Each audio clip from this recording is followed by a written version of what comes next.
తెలంగాణలో రానున్న 2 రోజుల్లో భారీ నుంచి అతి భారీ వర్షాలు కురిసే అవకాశం ఉందని హైదరాబాద్ వాతావరణ కేంద్రం వెల్లడించింది.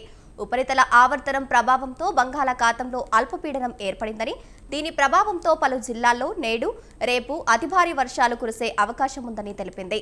ఆదివారం మరికొన్ని జిల్లాల్లో అక్కడక్కడ వర్షాలు కురిసే అవకాశం ఉందని వాతావరణ కేంద్రం పేర్కొంది.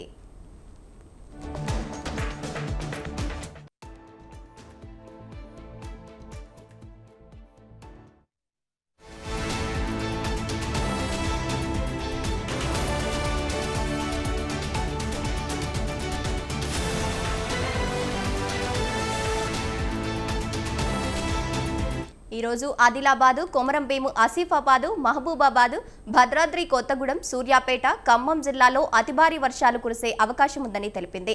ఈ జిల్లాలకు ఆరెంజ్ హెచ్చరికలు జారీ చేసింది. రేపు నిర్మల్, నిజామాబాద్, కామారెడ్డి, మెదక్, సంగారెడ్డి జిల్లాల్లో అతి భారీ వర్షాలు కురిసే అవకాశం ఉందని పేర్కొంది. ఈ సమయంలో గంటకు 30 నుంచి 40 కిలోమీటర్ల వేగంతో గాలులు వీచే అవకాశం ఉందని పేర్కొంది వాతావరణ శాఖ.